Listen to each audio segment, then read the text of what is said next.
छत्तीसगढ़ के एमसीबी जिले में आने वाली चिरमिरी नगर पालिका में लाखों रुपए की इलेक्ट्रिक सौदा मशीन कबाड़ हो रही है। 7 साल पहले मुक्तिधाम में यह मशीन लगाई गई थी। पर्यावरण की सुरक्षा और पेड़ों की कटाई को रोकने के लिए ये कवायद की गई, लेकिन ये सुविधा अब राजनीतिक आरोप प्रत्यारोप की भेंट चढ़ रही है। देखिए ये रिपोर्ट।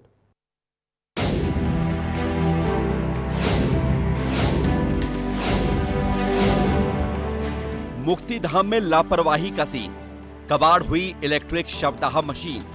एमसीबी जिले की चिरमिरी नगरपालिका में लोगों की सुविधा के लिए डोमन हिल मुक्तिधाम में लाखों रुपयों की लागत से इलेक्ट्रिक शवदाह मशीन लगवाई गई थी, लेकिन 7 साल बीतने के बाद भी इस मशीन के जरिए एक भी शव का अंतिम संस्कार नहीं हुआ। मशीन को जंग लग रही है और मशीन के साथ साथ पूरी कवायद का भी कबाड़ा हो रहा है। एमसीबी जिले के अंतर्गत आने वाले नगर पालिक निगम चिरमिरी, जहां की विकास की गाथा सोच और समझ से अलग है, जहां के जनप्रतिनिधि विकास के नाम पर कमीशन ज़्यादा से ज़्यादा मिल सके इसका पहले ध्यान देते हैं। आप हमारे पीछे जो देख रहे हैं ये इलेक्ट्रिक सौदा मशीन है। तकरीबन 30 लाख रुपए की लागत से बना ये इलेक्ट्रिक सौदा मशीन आज तक 100 को नहीं जला पाया, क्योंकि गुणवत्ता विहीन निर्माण और साथ ही क्षेत्र की आवश्यकता के अनुरूप ये निर्माण कार्य करा दिया गया। राजनीति की भेंट चढ़ी मशीन। 2019 में लगाई गई थी इलेक्ट्रिक शवदाह मशीन। डीएमएफ फंड से 30 लाख रुपए में इस मशीन को लगाया गया। 7 साल बाद भी मशीन चालू ही नहीं हो पाई। गुणवत्ता को लेकर विवादों में ये योजना रही। शवदाह मशीन के पार्ट्स भी अब चोरी हो गए हैं। देखरेख के अभाव में यह मशीन अब कबाड़ हो रही है। शुरुआत से ही इस मशीन को लेकर आरोप प्रत्यारोप चलते रहे, लेकिन मशीन चालू नहीं हो पाई। अब महापौर बदल गए हैं, लेकिन सियासत भी जारी है। हालांकि बीजेपी के नवनिर्वाचित महापौर राम नरेश राय इसे चालू कराना प्राथमिकता बता रहे हैं।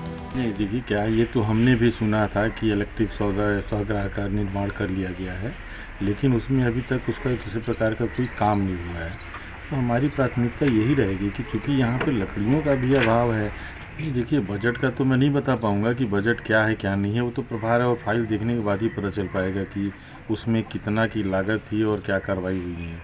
लेकिन ये मेरा प्रयास ज़रूर रहेगा कि उस सौगाह जो निर्माण किया गया है उसको जल्द यथाशीघ्र संचालन कराया जाए। देखिए, चिरमिरी में सौदाह मशीन की सौगात एक बड़ी उपलब्धि थी। हमने बहुत प्रयास करके डीएमएफ से, कलेक्टर साहब से मिन्नतें करके हमने उसको एक्सेप्ट कराया था, और मुझे खुशी है कि मैंने अपने ही कार्यकाल में उसको लोकार्पण करके भी चिरमिरी को सौंपा था।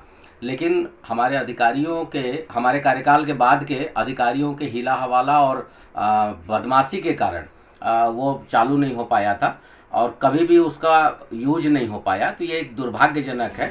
इधर अधिकारियों के पास ये जवाब तो नहीं है कि अभी तक मशीन चालू क्यों नहीं हो पाई, लेकिन ये देखने में जरूर जुट गए हैं कि मशीन को चालू करने में कितना बजट लगेगा। सौदाह गृह मशीन जो लगा हुआ है डोमन हिल क्षेत्र में, और उसका हम लोग वर्तमान में आकलन कराएंगे कि कितना उसमें मरम्मत में खर्च आ सकता है, और आकलन करने के उपरांत जो भी एस्टीमेट तैयार होगा उसके आधार पर हम लोग उसको रिपेयर कराने का यथासंभव प्रयास करेंगे। फिलहाल अब देखना होगा कि कवायद कितनी रंग लाती है, क्योंकि ये सरगुजा संभाग का ऐसा पहला मुक्तिधाम है जहां इलेक्ट्रिक शवदाह मशीन लगाई गई है। मशीन चालू होगी तो लोगों को सुविधा होगी, आर्थिक बोझ कम होगा, पर्यावरण की सुरक्षा होगी, प्रदूषण कम होगा और पेड़ों को कटने से भी बचाया जा सकेगा। जब इतने फायदे हैं तो आखिर 7 साल से मशीन चालू कराने के लिए अधिकारियों ने दिलचस्पी क्यों नहीं दिखाई?